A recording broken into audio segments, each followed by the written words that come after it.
नमस्कार, मैं हूं अंकित त्यागी। शाम 6 बज चुके हैं। आप इस वक्त हमारे साथ टाइम्स नाउ नव भारत पर हैं। आपका स्वागत है हमारे इस विशेष कार्यक्रम में। और आज आपको कई सारी बातें बतानी है जिनका सीधे आपसे सरोकार है। कहां स्कूल खुल रहे हैं, क्योंकि बच्चों को लेकर हर माता पिता परेशान जरूर है। क्या चैलेंज आने वाले हैं, बारिश का कहर कहां पर बरस रहा है और उससे बचने के क्या क्या तरीके हैं, ओलंपिक में क्या हुआ, ये सब आपको दिखाएंगे। लेकिन उससे पहले आपको बताते हैं कि आज के शो में टॉप स्टोरी खास क्या है।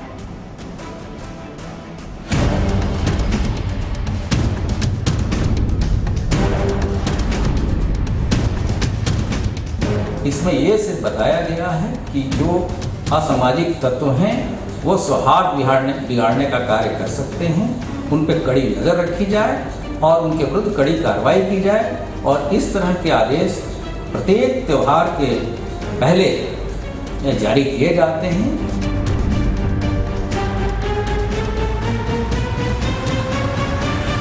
डीजीपी साहब की तरफ से दिया गया। ये ऐसा लगता है कि यूपी के डीजीपी ने बयान नहीं दिया है, बल्कि ये लगता है कि वो बगदादी ने बयान दिया है।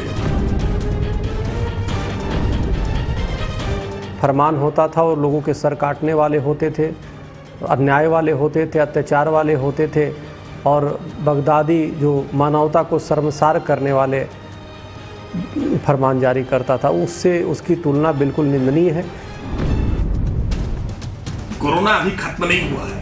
कोविड प्रोटोकॉल का पालन करते हुए सभी को अपने व्रत त्योहार कार्यक्रम मनाने की अनुमति है, लेकिन कोविड प्रोटोकॉल का पालन करना होगा।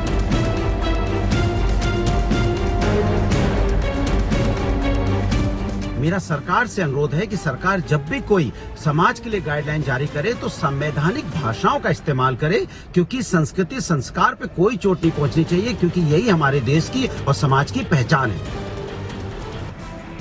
भाषा को लेकर परेशानी है या कोरोना काल में इस तरह की पाबंदी को लेकर परेशानी है? उत्तर प्रदेश सरकार क्या बिल्कुल ठीक तरीके से सब पर इसको लागू कर रही है? इसी पर करेंगे आज बात। लेकिन आगे बढ़ने से पहले सबसे पहले आपको दिखाते हैं 6 बजे की 6 बड़ी खबरें। विपक्ष के बाद अब नीतीश कुमार ने जासूसी मामले पे जांच की करी मांग। ऐसी मांग करने वाले भारतीय जनता पार्टी सहयोगी दल के पहले बड़े नेता। राकेश अस्थाना को दिल्ली पुलिस कमिश्नर बनाए जाने के खिलाफ सुप्रीम कोर्ट में याचिका। रिटायरमेंट से 3 दिन पहले बनाए गए थे दिल्ली पुलिस के कमिश्नर। तनाव के बीच असम ने रद्द किया मिजोरम के सांसद के खिलाफ केस। वहीं हल निकालने के लिए असम के सांसदों से मिले प्रधानमंत्री नरेंद्र मोदी। उत्तर प्रदेश में मुहर्रम की ताज़िये और जुलूस पर रोक। डीजीपी ने गाइडलाइंस जारी की। गाइडलाइंस की भाषा पर शिया समुदाय ने जताई नाराजगी। राज कुंद्रा पॉर्न कंटेंट मामले में शिल्पा शेट्टी की अपील। सोशल मीडिया पर लिखा, मेरे बच्चों के खातिर हमारी प्राइवेसी का सम्मान करें।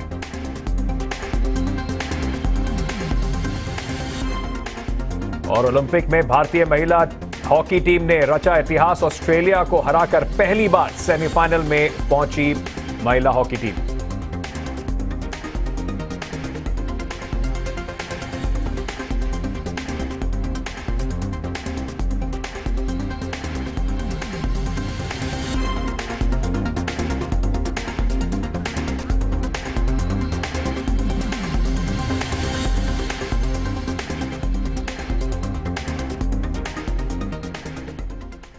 इस वक्त सबसे पहले आपको एक बड़ी खबर बताते हैं जो इस समय हमारे बुलेटिन में आ रही है। जम्मू से यह खबर आ रही है, ब्रेकिंग न्यूज। जम्मू के रेलवे स्टेशन पर के पास आतंकी दिखाई पड़े और सबसे महत्वपूर्ण बात यह है कि ये फौज की वर्दी में आतंकी वहां पर दिखाई पड़े। सीसीटीवी में इनकी तस्वीर भी कैद हुई। ये आतंकी जो थे, जब इनसे इनका आईडी कार्ड पूछा गया तो हड़बड़ा के वहां से भाग गया। पूरे इलाके में पुलिस लगा दी गई है, सुरक्षा बल वहां पर बड़ी भारी मात्रा में तैनात हैं। प्रदीप दत्ता हमारे साथ जुड़ रहे हैं जम्मू कश्मीर से। प्रदीप, पूरी विस्तार से बताइए खबर क्या थी और किस तरीके से ये पता चला कि ये जो लोग हैं ये संदिग्ध हैं, ये आतंकवादी हैं, और अब क्या कार्रवाई चल रही है?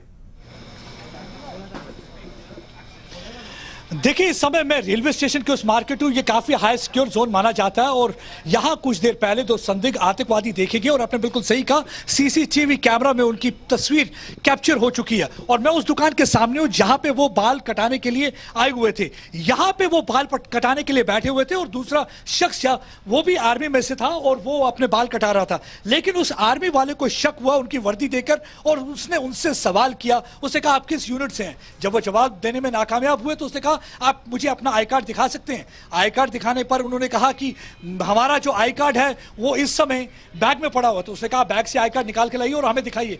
और जब उन्होंने आई कार्ड दिखाने के लिए कहा, वो दोनों शख्स वहां से भाग निकले। और ये मार्केट आप देखिए, यहां से भाग निकले। एक तरफ रेलवे स्टेशन है और दूसरी तरफ इसी मार्केट में साथ में पुलिस मेमोरियल भी है और वो भागने में कामयाब हो गए। हम बात करते हैं यहाँ पे जो नाई है जो उस समय बाल काट रहे थे, हुआ क्या था पूरा बताएंगे हमें विस्तार में, क्या हुआ था उस समय? सर, मैं केवल कुमार, दो बंदे थे, दो आर्मी ड्रेस में थे दोनों।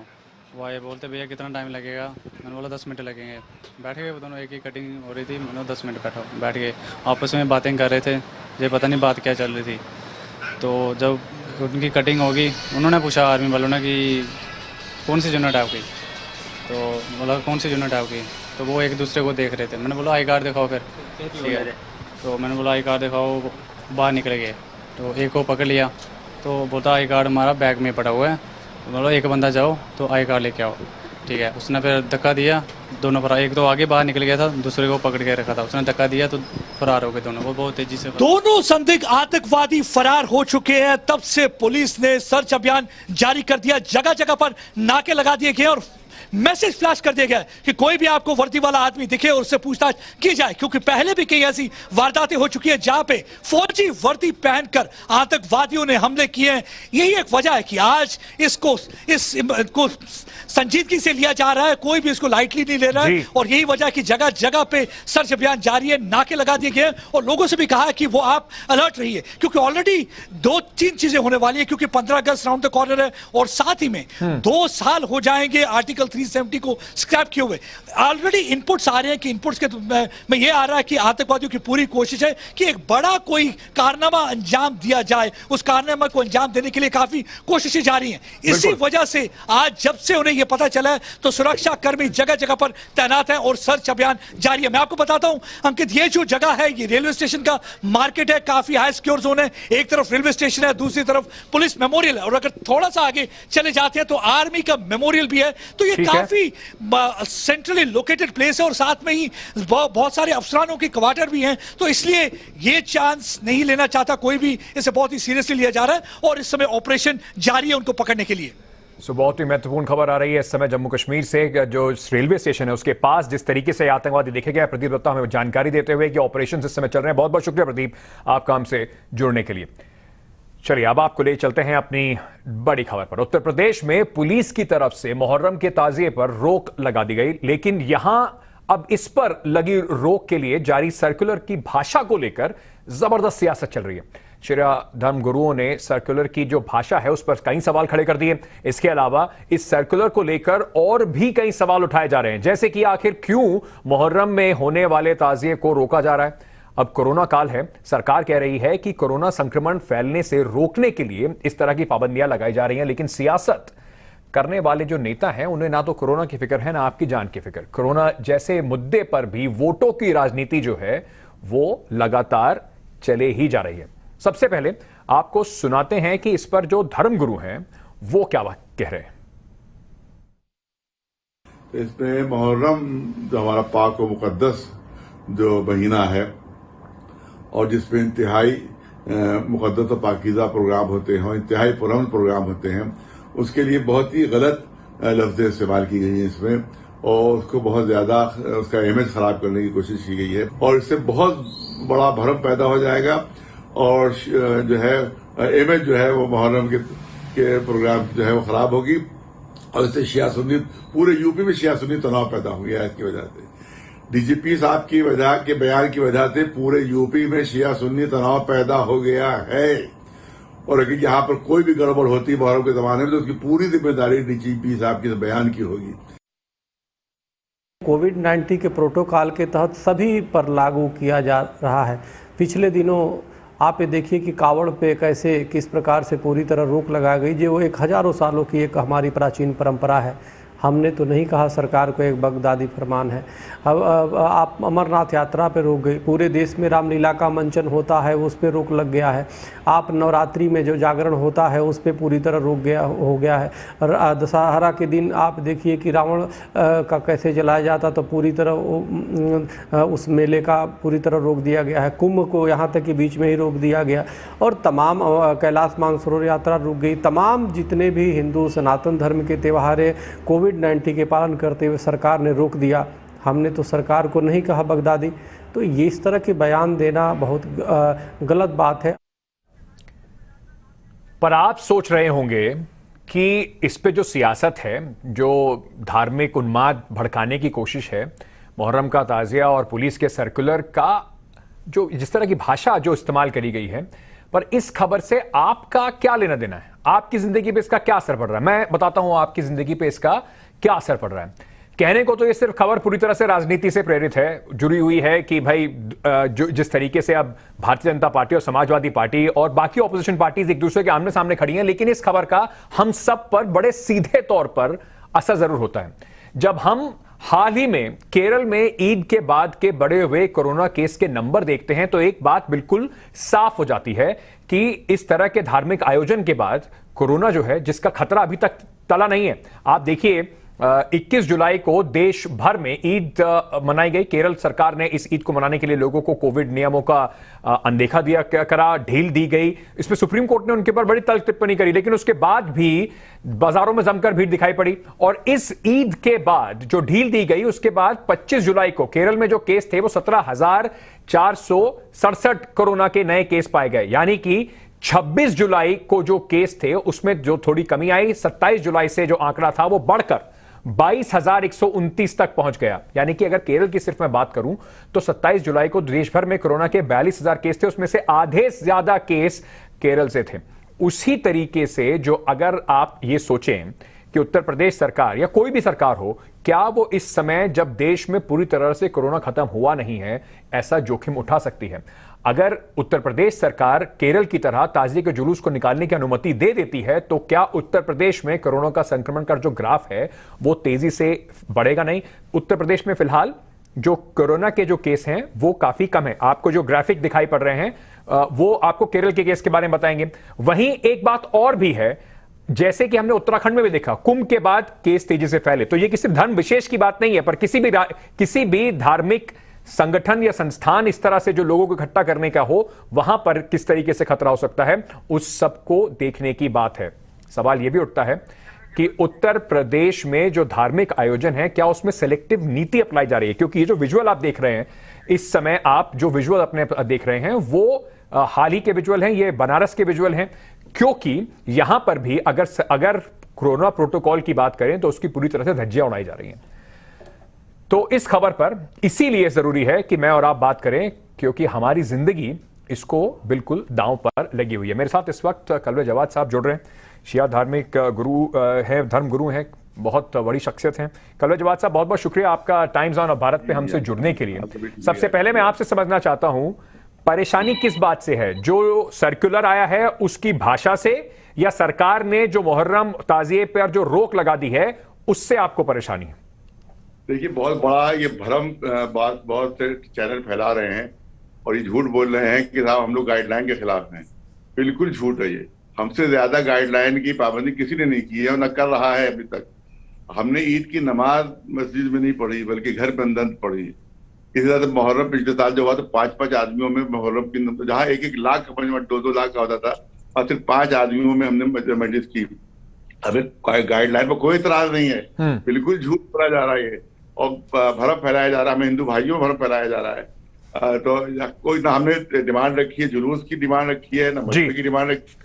हमें जो डीजीपी साहब ने जो इल्जाम झूठे लगाए हैं उसकी हमने वो जो है निंदा की है।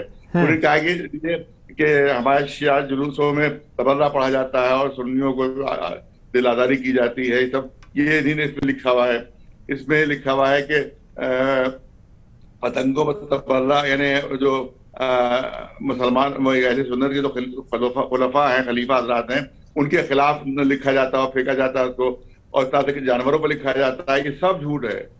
ये नहीं तो करोजा साहब को मेरी आवाज आ रही है?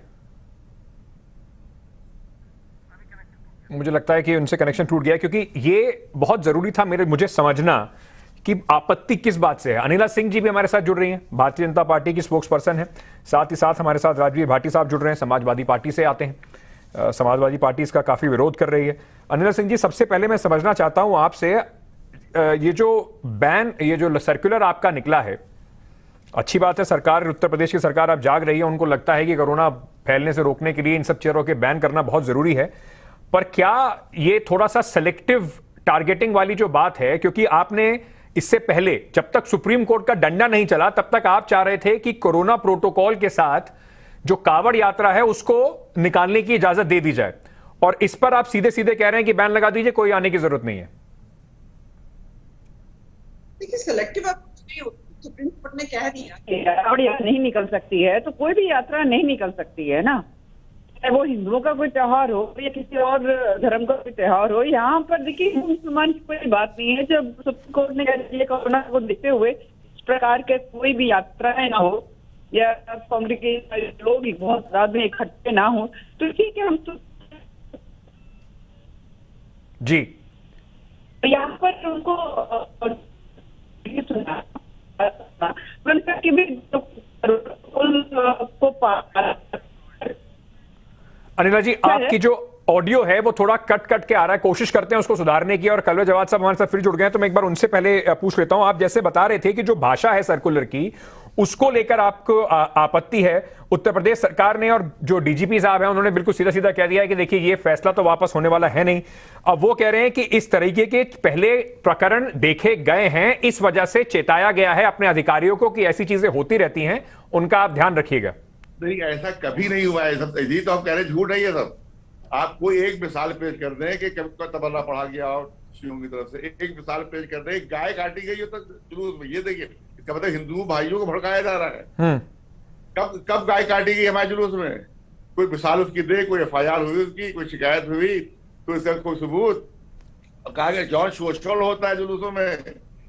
ये सब झूठे इल्जाम लगाए जा रहे हैं, इसके अगेंस्ट हम अभी तो गाइडलाइन की बात ही नहीं हुई है कोई। ये तो सर्कुलर है पुलिस में जो भ्रम पैदा किया जा रहा है हमारे खिलाफ जी, उसके अगेंस्ट बात कर रहे हैं भाई। तो आपको ये इसमें लिखा शोषण होता है इनके जुलूस में, बताइए कौन बर्दाश्त कर लेगा? कांवड़, अगर कांवड़ यात्रा के बारे में कोई कहे कि जौन शोषण होता है तो कांवड़ी लोग क्या बर्दाश्त करेंगे उसे? तो आपको कहेंगे यात्रा जो होती है कश्मीर की, उसमें जौन शोषण होता है तो कोई बर्दाश्त कर लेगा उसको? तो कलवे जवाब साहब, मैं ये बात समझूं कि आप इस बात से तो सहमत हैं कि कोरोना काल में इस तरह की अगर यात्रा, इस तरह के एक ताजिए पर या मुहर्रम के जो पूरा जुलूस निकलता है उस पर अगर रोक लगाई जाए तो वो ठीक है, सरकार की भाषा से दिक्कत है आपको? बस हम मानते हैं, तो हमने माना है, पाबंदी को सब माना है, और हम ही ने प्रपोजल रखा था कि यहाँ छोटे इमामबाड़े में कोविड सेंटर बनाया जाए। हमारे कहने से कोविड सेंटर बनाया हमने, तो दोनों शानों पर हमने अपने वैक्सीन लगवाई है। हम भला खाली होंगे? तो ये सब झूठ बोला जा रहा है मीडिया। क्यों आपको लगता है कि इस तरह की भाषा का इस्तेमाल किया गया है इस सर्कुलर में? ये लगता है कि कोई गलतफहमी, किसी वहाबी कोई क्या शायद दफ्तर वगैरह में है वहाबी शख्स, कोई उसने गलतफहमी फैलाई इसमें कि शिया तबर्रा पढ़ते सबके झूठ है ये, और ये तमाम चीजें झूठ पर मबनी है, और कभी ऐसा हुआ ही नहीं है। जो आप कोई कह भाई कहीं अगर कत्ल ना हुआ हो, हम कहेंगे अरे कि वहां कत्ल होने वाला है तो खामखा लोग परेशान हो जाएंगे। तो यहाँ पे आज तक कभी हिस्ट्री में ऐसा नहीं हुआ। ठीक है, तो ऐसी बातें लिखी क्यों नहीं है? अनिला जी, क्यों लिखी है इस तरह की बातें? और अगर कुछ बातें लिखी गई हैं जिनसे उन्हें परेशानी है, इस तरह की दिक्कत हो रही है, तो सरकार को क्या इसको दोबारा से सर्कुलर को वापस नहीं लेना चाहिए? इसमें क्या हठधर्मिता? वो तो कह रहे हैं कि हमें कोई दिक्कत नहीं है, हम नहीं निकालेंगे जुलूस, हम तो मानने को तैयार हैं इस तरह की बातें। नहीं, मुझको लगता है एडमिनिस्ट्रेशन जो है पर्सनल लेवल पे बिल्कुल जवाब साहब से भी बात करेंगे, जो मुस्लिम धर्मगुरु हैं जिनको लग रहा है कि उनकी भावनाओं को आहत किया गया है, बिल्कुल पर्सनल लेवल पर उनसे बात करेंगे। परंतु हम ये जानते हैं कि चुनाव बिल्कुल सर पर है, ऐसे शरारती तत्व हैं, राजनीतिक शरारती तत्व हैं जो चाहते हैं कि भाई इस प्रदेश में माहौल खराब हो जाए, किसी भी प्रकार का दंगा हो जाए। हम भी जानते हैं कि शिया सुन्नी का पहले बहुत प्रॉब्लम हुआ करती थी लखनऊ में, अभी बहुत अरसे से इस प्रकार की कोई प्रॉब्लम नहीं हुई है। परंतु लोगों को बेचैनी बहुत है ना, दाग कैसे लगाएं, योगी सरकार पर दाग कैसे लगाए। तो यहाँ पर किसी के सेंटिमेंट्स को हर्ट करने की बात नहीं है, यहाँ केवल और केवल ये है कि भाई किसी प्रकार का दंगा ना भड़क जाए, बहाना लेके दंगा ना भड़क जाए, जिसमें पता चलता है जो मासूम भाटी साहब दाग लगाने की कोशिश कर रहे हैं उत्तर प्रदेश सरकार के ऊपर। शिया धर्म गुरु भी कह रहे हैं कि हमें तो कोई दिक्कत नहीं है, हम तो मानेंगे कोविड प्रोटोकॉल, उस तरह की कोई हठधर्मिता भी नहीं है, वो तो उन्हें लैंग्वेज से प्रॉब्लम है, और आप लोग उनके ऊपर सरकार पे दाग लगाने की कोशिश कर रहे हैं। ऐसा अनिला जी कह रही हैं, आपका भी ये समझ लें कि मैं कह रहा हूं। अपने उस स्टेटमेंट में कई बार ये कहा कि समाजवादी पार्टी इसका बहुत विरोध कर रही है। कहाँ समाजवादी पार्टी ने विरोध किया? समाजवादी पार्टी ने कोई बयान दिया है, कोई वक्तव्य जारी किया? अनुराग भदौरिया आपके समाजवादी पार्टी के स्पोक्स पर्सन हैं, उन्होंने आके इसी बात का कहा कि ये इस तरीके का सिलेक्टिव है, और साथ ही साथ जो भाषा इस्तेमाल करी गई है बिल्कुल ठीक नहीं। उन्होंने ये आरोप लगाया कि सिलेक्टिव सिलेक्टिव करा जा रहा है, मतलब सिर्फ सोचा समझा इस तरह का कोशिश करी जा रही है एक धर्म के खिलाफ। मैं वही स्पष्ट करना चाह रहा था। आपने त्यागी जी जो आप कह रहे थे उसका मैसेज ये जाता, आम आदमी ये समझेगा कि समाजवादी पार्टी तो विज्ञान विरोधी है। हम कोरोना का जो संकट है उसमें सब चिंतित हैं, हम भी चिंतित हैं। हमने कोरोना प्रोटोकॉल का पूरी तरह पालन किया है, अपने कार्यकर्ताओं से कहा है, लगातार ये मैसेज देते रहे हैं। हम खुद मास्क लगा के रखते हैं। हम इतने अशिक्षित या कम पढ़े लिखे या कम समझदार नहीं है कि हम ये कहेंगे कि नहीं सरकार इस पर प्रोटोकॉल को लागू कर, कोरोना प्रोटोकॉल को लागू करने का प्रयास ना करे। पहली बात मैं स्पष्ट कर दूं। दूसरे जो आप खुद कह रहे हैं उसमें तो आपत्ति हर कोई करेगा। अभी कल्बे जवाद साहब जो कह रहे थे आप भी उससे सहमत हैं। भाषा पर आपत्ति, दूसरे भेदभाव पर आपत्ति। मैं आपको कुछ उदाहरण देता हूँ। देखिए अभी पीछे 15 तारीख को हमारा पिछले महीने उसमें था वो प्रदर्शन था 15 जुलाई को पूरे प्रदेश में तहसील स्तर पर हमने प्रदर्शन किया ब्लॉक प्रमुखी चुनाव में जो गुंडागर्दी हुई थी उसको लेकर। ठीक है। हमारे तमाम जिलों में मुकदमे कायम किए गए हैं। मैं खुद दादरी ग्रेटर नोएडा में तहसील में था, हमने मास्क 1 मिनट के लिए नहीं हटाया। हमारे प्रदर्शन में 250 लोग शामिल थे, हमारे खिलाफ मुकदमा कर दिया गया कोरोना नियमों को तोड़ने का। उसी दिन माननीय मोदी जी बनारस में रैली को संबोधित कर रहे थे, बिना मास्क के कर रहे थे। तमाम चैनलों पर देखा गया कोई मास्क नहीं था, रैली में लोगों के ऊपर मास्क नहीं था। ठीक है। और सोशल डिस्टेंसिंग का पालन किया गया। पर एक बात बताइए, कोई कार्रवाई नहीं होगी। ठीक है अनिला सिंह जी, मैं इस समय ना जो आपकी स्क्रीन है उस पर आप कुछ विजुअल देख रहे होंगे, हम दर्शकों को कुछ विजुअल दिखा रहे हैं। मैं चाह रहा हूं एक बार फुल फ्रेम में विजुअल दिखा दीजिए। ये आज ही के हैं, ये बनारस के विजुअल है, और यहां पर बड़ी संख्या में श्रद्धालु जो हैं वो सावन के दूसरे सोमवार पर गंगा नदी में डुबकी लगाने के लिए आए हुए हैं। अनिला सिंह जी, प्रोटोकॉल अगर सरकार को इतनी ही कोरोना की परेशानी है और उन्हें समझ में आता है कि कोरोना बढ़ जाएगा, मुश्किल से उत्तर प्रदेश में काबू में आया है, तो यहां पर कोरोना प्रोटोकॉल की बात क्यों नहीं हो रही है? बिल्कुल इन लोगों को अनुपालन करना चाहिए। इन लोगों को समझना चाहिए कि कोरोना जो नहीं करना तो चाहिए, पर हमने देखा क्यों नहीं कि आपका एक सर्कुलर उसके लिए भी गया, आपने बिल्कुल सीधा सीधा कहा सख्ती से इसका पालन हुआ, वो क्यों नहीं हो रहा है यहाँ पे?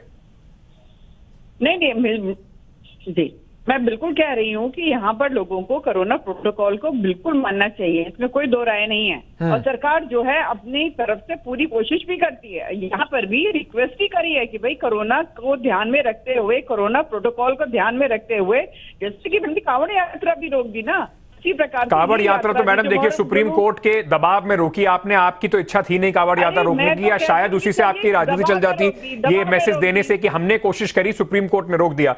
मैं आपको इसलिए यहां रोक रहा हूं कि मुझे बार बार कहा जा रहा है कि एक छोटा सा ब्रेक ले लीजिए। मैं आपके पास आ रहा हूं वापस, इस पर थोड़ी सी बात और करेंगे, क्योंकि जो राजनीति इस पे है वो अपनी जगह है, हम मेरी और आपकी जिंदगी। और मैं बार बार इसीलिए कहता हूं कि जहां पे राजनेताओं को वो तो अपनी सुविधा के हिसाब से अपना स्टैंड चेंज कर लेंगे, मारे में और आप जाते हैं। तो इस वजह से कोशिश यही है कि ये बात बिल्कुल ठीक तरीके से पहुंचा दी जाए कि अगर कोई भी नियम बन रहा है तो सबके लिए बनना चाहिए। कोरोना सबके लिए, चाहे वो हिंदू या मुसलमान, सबके लिए उतना ही घातक है, उतना ही खतरनाक है। छोटा सा ब्रेक ले रहे हैं, वापस।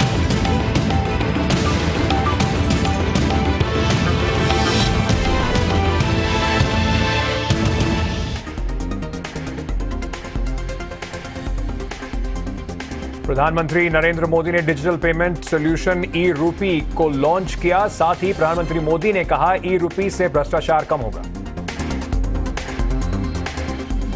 असम मिजोरम सीमा विवाद को लेकर प्रधानमंत्री नरेंद्र मोदी ने आज असम के सांसदों से की मुलाकात। इसके अलावा गृह मंत्री अमित शाह ने दोनों मुख्यमंत्रियों को समाधान निकालने को कहा।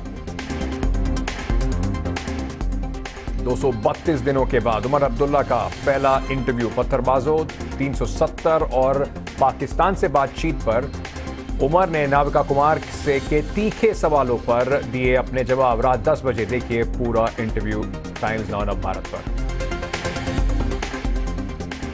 विपक्ष के बाद अब नीतीश कुमार ने की जासूसी मामले में जांच की मांग। ऐसी मांग करने वाले भाजपा सहयोगी दलों में सबसे बड़े नेता। राकेश अस्थाना को दिल्ली पुलिस कमिश्नर बनाए जाने के खिलाफ सुप्रीम कोर्ट में याचिका। रिटायरमेंट से 3 दिन पहले बनाए गए थे दिल्ली पुलिस कमिश्नर। तनाव के बीच असम ने रद्द किया मिजोरम के सांसद के खिलाफ केस। वहीं हल निकालने के लिए असम के सांसद दिल्ली में। कल दिल्ली में बड़ी बैठक का दौर। कांग्रेस सांसद राहुल गांधी ने कल विपक्षी नेताओं को नाश्ते पर बुलाया तो प्रधानमंत्री नरेंद्र मोदी करेंगे बीजेपी सांसदों को संबोधित। ममता बनर्जी ने आज से खेला होवे कार्यक्रम की शुरुआत। 16 अगस्त को पूरे बंगाल में मनाया जाएगा खेला होवे कार्यक्रम। मुंबई एयरपोर्ट पर शिवसेना के कार्यकर्ताओं ने हंगामा किया। शिवसेना कार्यकर्ताओं ने एयरपोर्ट पर लगे अडानी के बोर्ड को उखाड़कर फेंक दिया। उत्तर प्रदेश में मुहर्रम के ताज़िए और जुलूस पर रोक। डीजीपी ने गाइडलाइंस जारी की। गाइडलाइंस की भाषा पर शिया समुदाय ने जताई नाराजगी।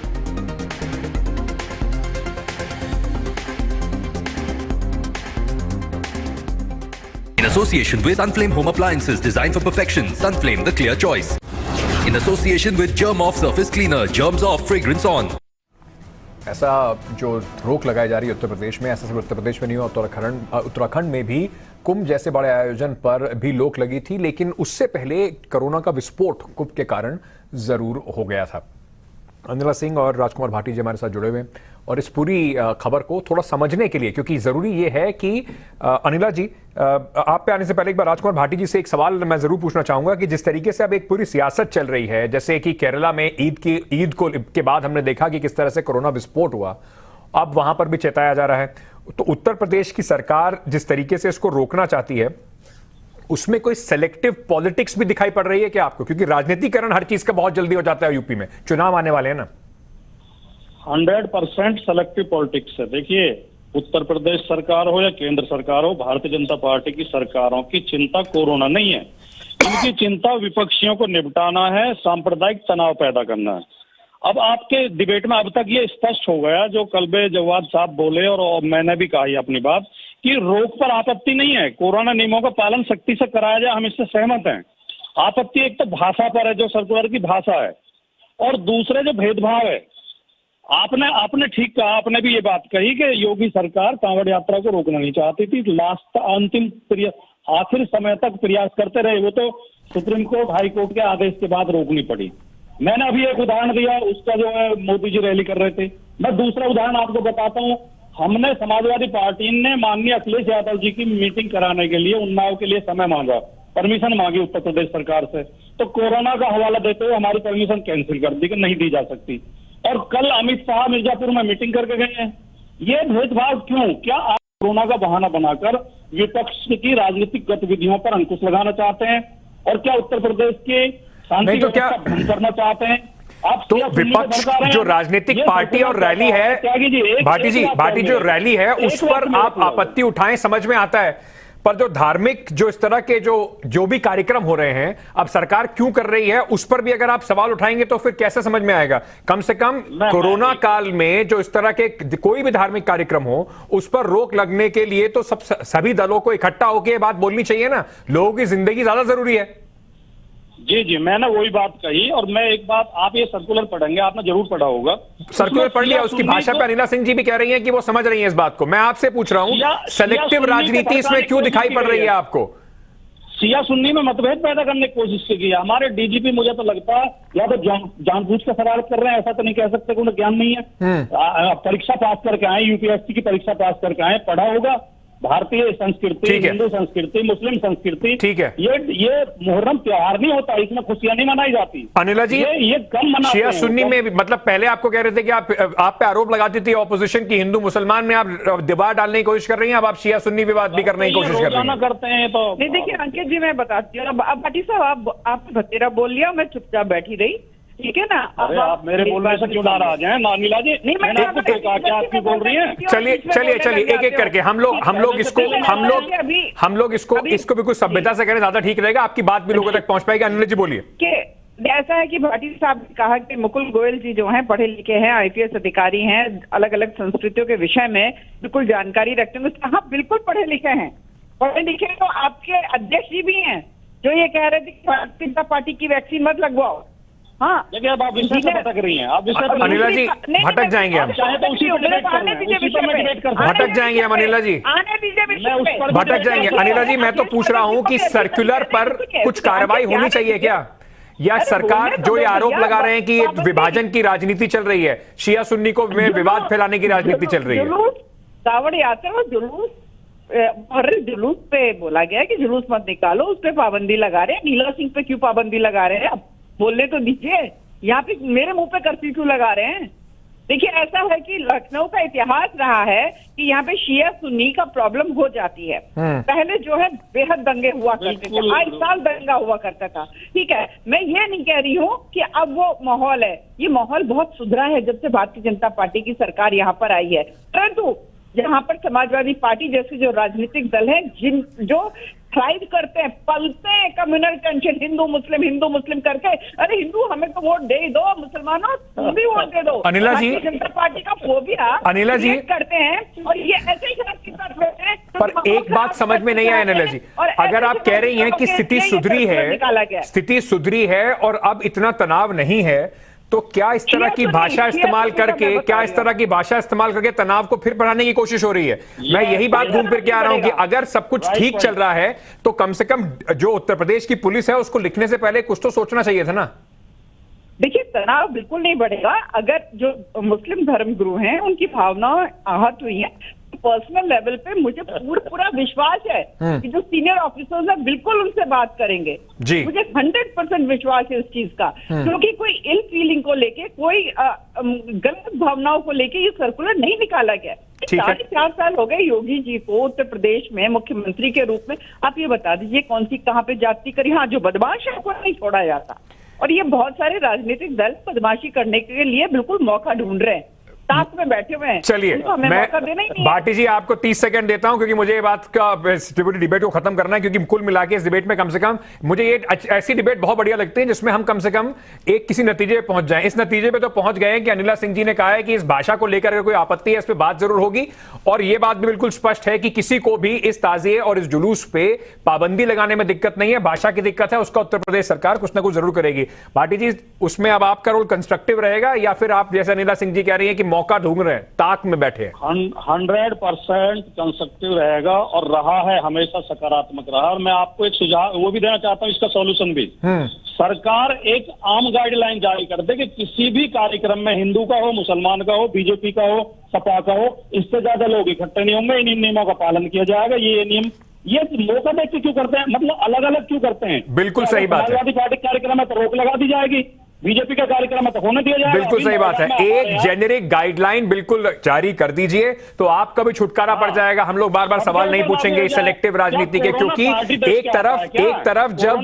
एक तरफ जब वाराणसी में आज कोविड प्रोटोकॉल की धज्जियां उड़ी तो सरकार को यह भी समझना पड़ेगा कि इसका एक मैसेज जरूर गलत जाता है। कोशिश यही करनी चाहिए कि बिल्कुल एक साथ एक सार सब पर कोविड प्रोटोकॉल जो है उसको एक तरीके से सब पर लागू करा जाए पूरी सख्ती के साथ, क्योंकि लोगों की जान से बड़ा कुछ भी फिलहाल नहीं है और कोरोना का खतरा पूरी तरीके से अभी टला भी नहीं है। बहुत बहुत शुक्रिया आप दोनों को हमसे जुड़ने के लिए।